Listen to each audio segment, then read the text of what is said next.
सहज ही अपनी ओर हम चले वतन की ओर। ஓம் சாந்தி 12-1-1979 அவ்யக்த பாப்தாதா மதபன். வாணியின் தலைப்பு: வரமளிக்கும் தந்தை மூலமாக கிடைத்திருக்கும் குஷியின் பொக்கிஷ களஞ்சியம். பாப்தாதா குழந்தைகளின் ராஜ்ய பாக்கியத்தை பார்த்து மகிழ்ச்சி அடைகின்றார். முழு உலகிலுள்ள அனைத்து ஆத்மாக்களிலும் நீங்கள் எவ்வளவு உயர்ந்த ஆத்மாக்கள், எத்தனை பொக்கிஷங்களினால் நிரம்பிய ஆத்மாக்களாக இருக்கின்றீர்கள். இந்த நேரத்து நிரம்பிய நிலையின் வர்ணனையாக உயர்ந்த ஆத்மாக்கள் உங்களின் காரணமாக ஸ்தானத்தின் மகிமை எப்பொழுதுமே இருந்தே வருகின்றது. இன்று வரையிலும் கூட பாரத பூமியின் மகிமை வெளிநாடுகளிலும் மகானாக இருக்கின்றது. அப்படி ஸ்தானத்தின் மகத்துவம் உயர்ந்த மகான் ஆத்மாக்கள் உங்கள் காரணமாக இருக்கின்றது. இன்று வரையிலும் கூட ஆன்மீக பொக்கிஷங்களுக்காக அனைவரின் பார்வை பாரதத்தின் பக்கம்தான் செல்கிறது. ஸ்தூல செல்வத்தில் ஏழை நாடாக கருதப்படுகிறது. ஆனால் ஆன்மீக பொக்கிஷங்களில் அழியாத சுகம் மற்றும் சாந்தி, சக்தி, இந்த பொக்கிஷங்களில் பாரதம்தான் அனைத்து தேசங்களையும் விட செல்வந்த நாடாக மகிமை செய்யப்படுகிறது. அப்படி உங்களுடைய இந்த சங்கம யுகத்தின் சம்பன்ன நிலையின் காரணமாகத்தான் ஸ்தானத்திற்கு, அதாவது பாரத தேசத்திற்கு மகிமை இருக்கின்றது. அந்த அளவு பொக்கிஷங்களினால் நிரம்பியவராகின்றீர்கள். அது அரைக்கல்பத்திற்கு உங்கள் வாழ்க்கையோடு பிராப்தியாக இருந்து வருகிறது. அந்த அளவு பொக்கிஷத்தை சேமித்து விடுகின்றீர்கள். அந்த சேமிப்பு மூலமாக அநேக ஜென்மங்கள் சாப்பிட்டு கொண்டே இருக்கிறீர்கள். அந்த மாதிரி யாரும் ஒரு பொழுதும் முழு கல்பத்திலும் ஆகவே முடியாது. சங்கம யுகம் அனைத்து யுகங்களில் மிகச் சிறிய யுகமாக இருக்கும் காரணத்தினால் இதற்கு மிக குறைந்த காலம்தான் ஆயுளாக இருக்கின்றது. எவ்வளவு சின்னஞ்சிறிய வாழ்க்கை, சின்னஞ்சிறிய யுகம், அந்த அளவு வருமானம் அனைத்து யுகங்களையும் விட உயர்ந்ததாக இருக்கின்றது.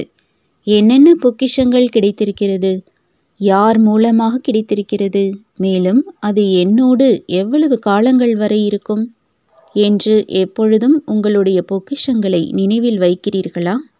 தந்தையோ பொக்கிஷத்தை அனைவருக்கும் ஒரே சமமாக கொடுத்திருக்கிறார். சிலருக்கு 1,00,000 மற்றும் வேறு சிலருக்கு 1000 என்று கொடுக்கவில்லை. அனைத்து குழந்தைகளுக்கும் எல்லைக்கப்பாற்பட்ட குறைவில்லா பொக்கிஷம் தந்தை மூலமாக கிடைத்திருக்கிறது.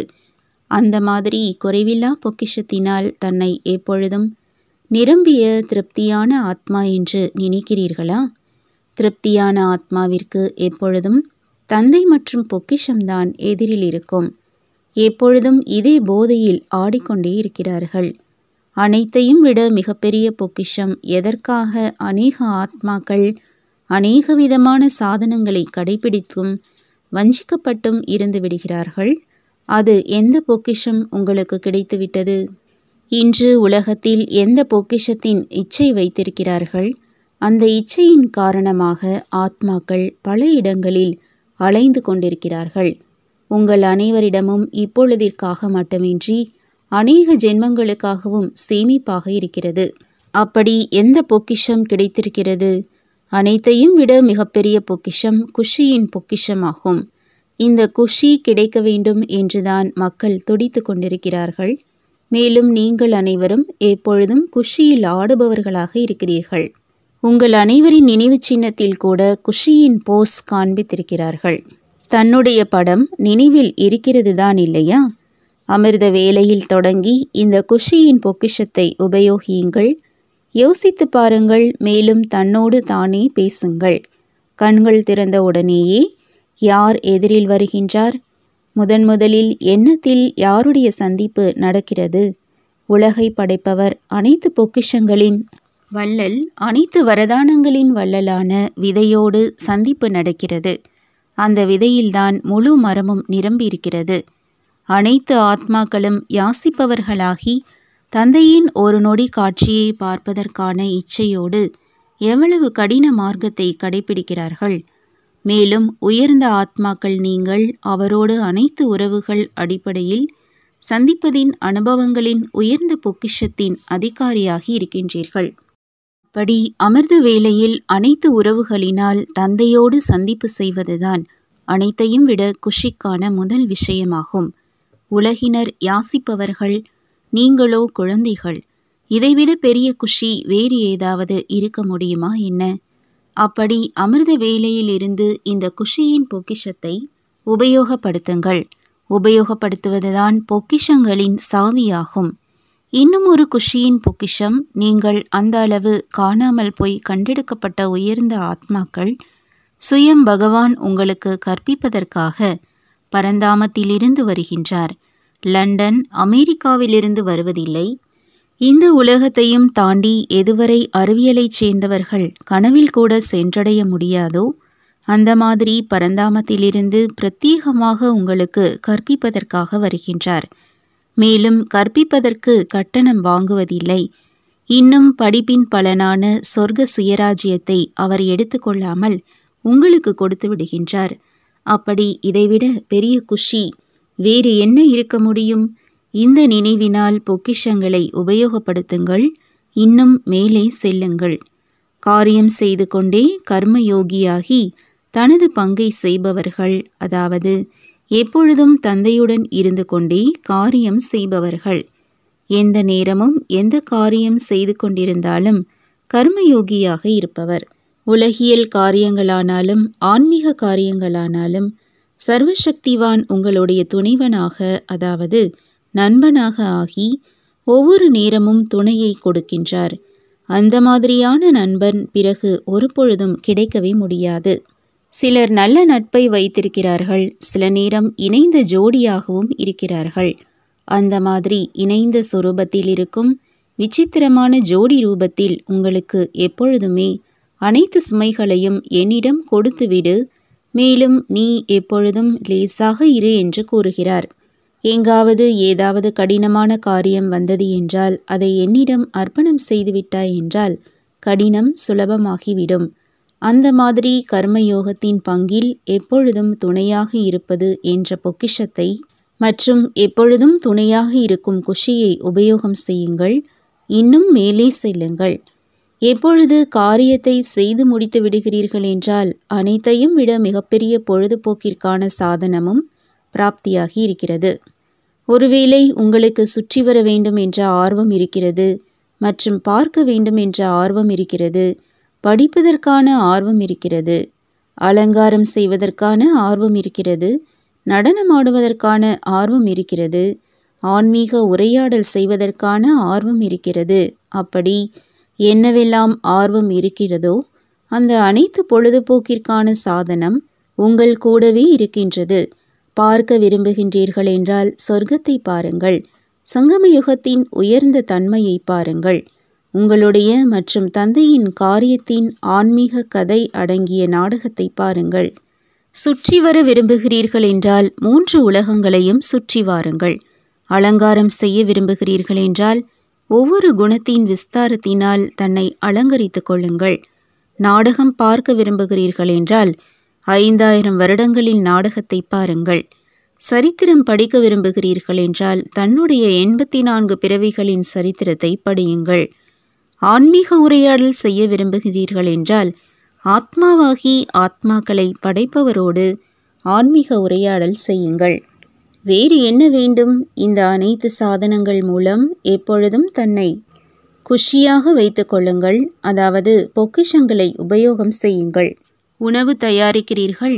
உணவு தயாரிக்கும் நேரத்தில் முதலில் போக் வைக்க வேண்டும்.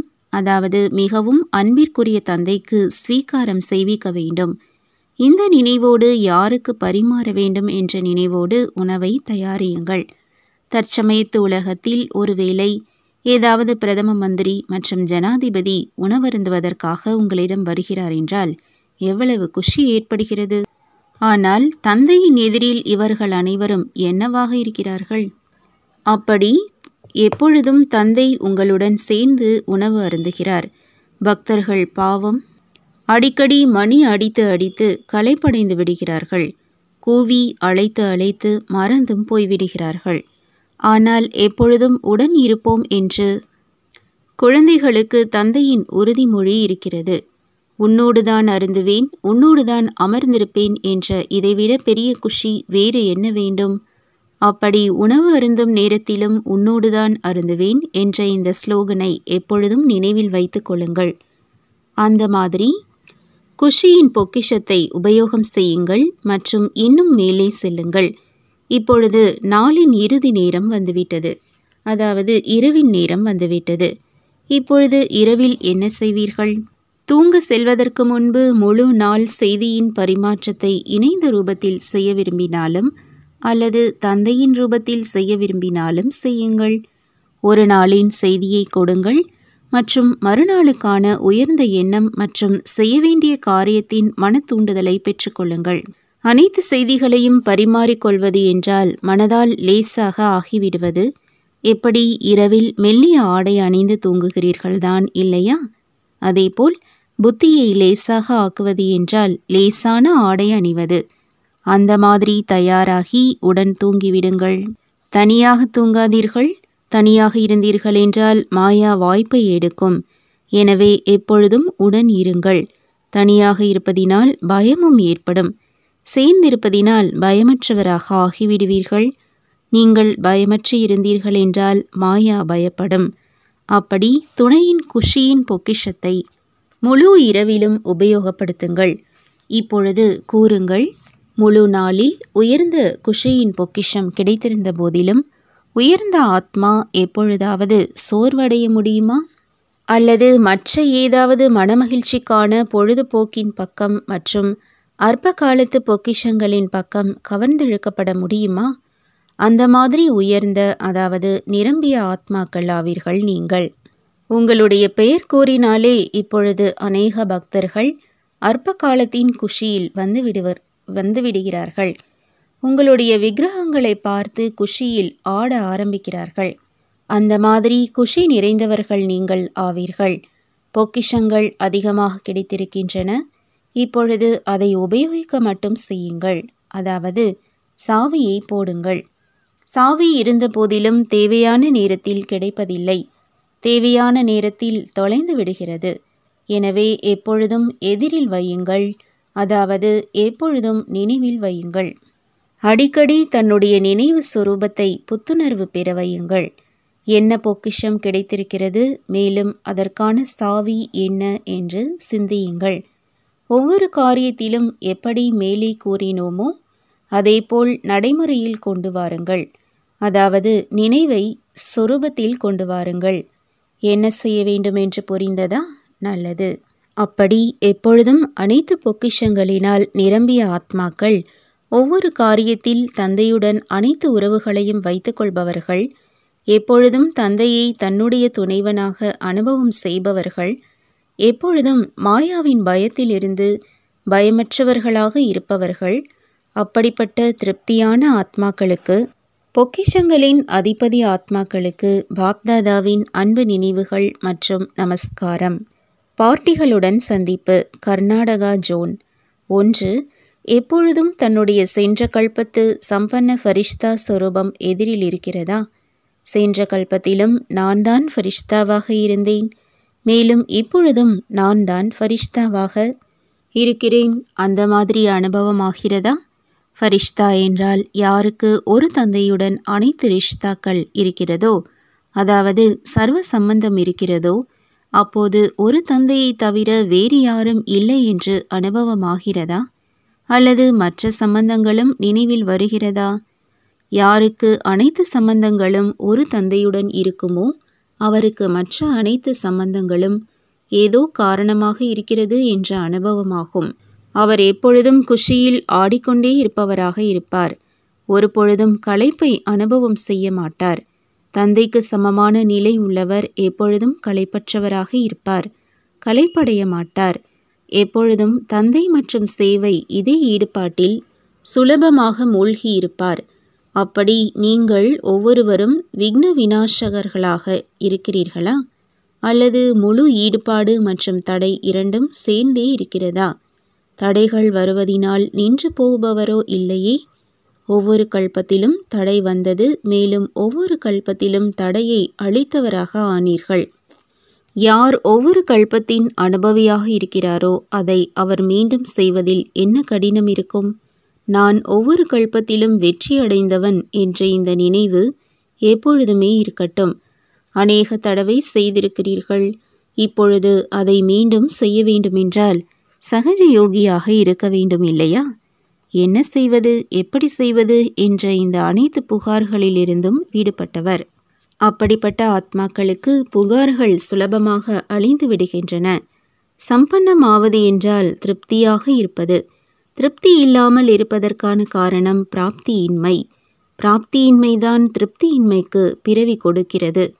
இல்லை என்ற பொருள் ஒன்றும் இல்லை என்ற இது தேவதைகளின் மகிமை இல்லை, பிராமணர்கள் உங்களுடைய மகிமையாகும். மாஸ்டர் சர்வசக்திவான் என்பதின் அர்த்தமே சம்பன்ன சொரூபம். எப்படி லட்சியம் இருக்குமோ அப்படி லட்சணமும் இருக்கும்.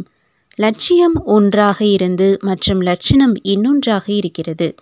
லட்சியம் சம்பூர்ணம் ஆவதற்கானது, மேலும் தாரணை அதாவது நடைமுறை ரூபத்தில் குறை இருக்கிறது என்றால் வேற்றுமையானதுதான் இல்லையா? நல்லது.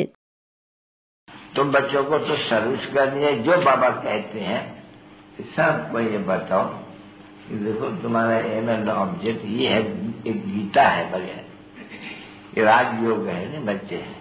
कैसे है राजयोग? बिल्कुल सहज है कि बाप को याद करो तो ये वैसा मिलेगा तुमको। ओम शांति।